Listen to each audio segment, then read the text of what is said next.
दोस्तों, जैसा कि आप देख सकते हैं कि अभी हम बीपीएससी के ऑफिशियल साइट पर हैं। क्या कुछ अपडेट आई है शिक्षा विभाग से या कहे तो बीपीएससी के माध्यम से, अभी आपको हम बताएंगे। साथियों, बीपीएससी टीआरई 2.0 में जो भी अभ्यर्थी भाग लिए थे उसके लिए यह सूचना बेहद इंपॉर्टेंट है। साथियों, आज हम बात करेंगे कि बीपीएससी के द्वारा अभी जो एक नोटिस पब्लिश किया गया है इसके ऊपर। साथियों, आप देख सकते हैं कि आज 11 तारीख है, अभी 8:13 हो रहा है जिस समय में हम वीडियो रिकॉर्ड कर रहे हैं। साथियों, आपको बता दें कि सेकेंड नंबर पर आप देख सकते हैं 11/12/2023 का जो एक इम्पॉर्टेंट नोटिस है वो आपके सामने दिख रहा है। इसका हेडिंग क्या है? Initial of objection to answer of school teacher written competitive exam date 10 दिसंबर। मतलब साथियों, आपको 10 तारीख से ही जो एक एडवर्टाइजमेंट नोटिस है ना, 27/2023, इसके थ्रू एक नोटिस पब्लिश किया गया है। चलिए इसको हम देखते हैं क्या कुछ नोटिस में लिखा गया है। चलिए हम पीडीएफ को ओपन कर लेते हैं। ओपन हो गया है। देख सकते हैं साथियों, बिहार लोक सेवा आयोग के द्वारा यह एक आवश्यक सूचना पब्लिश किया गया है। इसमें क्या कुछ है हम लेटर को पढ़ने के बाद ही समझेंगे और आप भी ज़रा गौर से देखिएगा लेटर को। साथियों, देख सकते हैं कि विज्ञापन संख्या 27/2023 अध्यापक नियुक्ति प्रतियोगिता परीक्षा टीआरई 2.0 विज्ञापन संख्या 27/2023 के वर्ग 6 to 8 के अंग्रेजी, हिंदी, संस्कृत एवं उर्दू विषयों के लिए लिखित वस्तुनिष्ठ प्रतियोगिता परीक्षा का आयोजन दिनांक 10/12/2023 को एकल पारी में की गई थी। साथियों, आप जानते हैं कि लैंग्वेज सब्जेक्ट जो है इंग्लिश, हिंदी, संस्कृत, उर्दू विषय के लिए 6 to 8 के लिए एग्जाम आपको 10 तारीख को कराया गया था। ऐसे में उक्त विषयों से संबंधित प्रश्न पुस्तिका श्रृंखला ए मतलब सीरीज ए के सभी प्रश्नों के औपबंधित उत्तर दिनांक 11/12/2023 मतलब आज से आयोग की वेबसाइट पर, जो कि वेबसाइट यहाँ पर दिख रहा है जैसा कि मैंने आपको खोल के भी दिखाया, इस पर उपलब्ध है।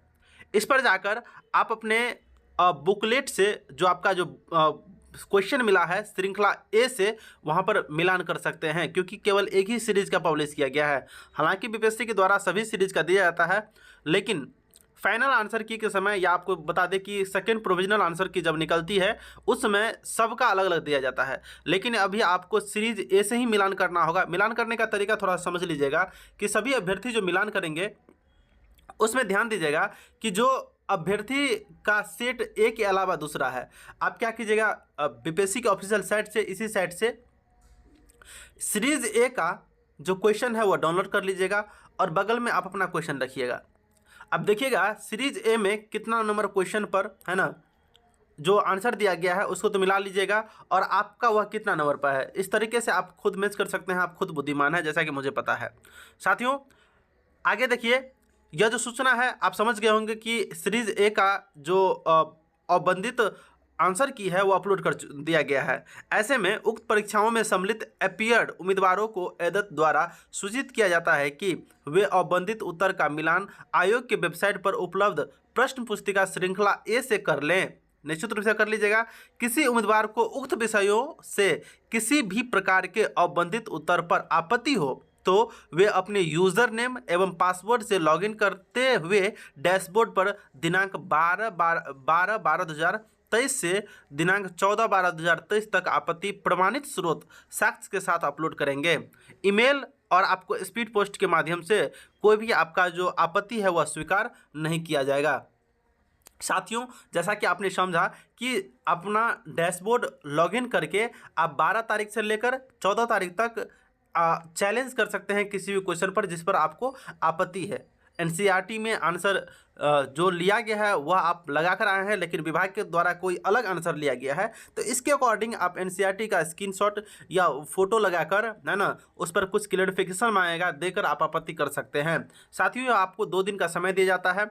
जिस अभ्यर्थी का भी थोड़ा सा कम मार्क है ना, और वे चाहते हैं कि आपका मार्क इंक्रीज़ हो, क्योंकि देखिए चैलेंज करने के बाद आंसर चेंज किया जाता है। जैसे कि आपने इससे पहले टीआरई फर्स्ट में भी देखा था कि निश्चित रूप से कई ऐसे आंसर थे जो चैलेंज है ना करने के बाद चेंज किए गए थे। तो ऐसे में चैलेंज ही नहीं कीजिएगा तो निश्चित रूप से वह उसका आंसर चेंज नहीं होगा, क्योंकि अभ्यर्थी सोचते हैं कि बिहार में बहुत सारे अभ्यर्थी एग्जाम दिए थे, हो सकता है कि कोई और चैलेंज कर देंगे। तो ऐसे में अगर दुविधा में रहिएगा, सभी लोग अगर ऐसे सोचेंगे तो सोच सकते हैं कि आपको वो आंसर चेंज नहीं होगा। उसके अकॉर्डिंग आपका आंसर गलती हो जाएगा। हो सकता है कि उसी की वजह से आपका सिलेक्शन ना हो। तो निश्चित रूप से आप चैलेंज कीजिए, उसमें कोई भी पैसा नहीं लगता है, बस आपको मेहनत करना है, समय देना है। साथियों देखिए, अवबंधित उत्तर में जिन प्रश्नों पर निर्धारित तिथि तक कोई आपत्ति प्राप्त नहीं हुई तो उन उत्तरों को निर्विवाद रूप से आदर्श उत्तर माना जाएगा एवं तत्पश्चात इन प्रश्नों पर भविष्य में कोई आपत्ति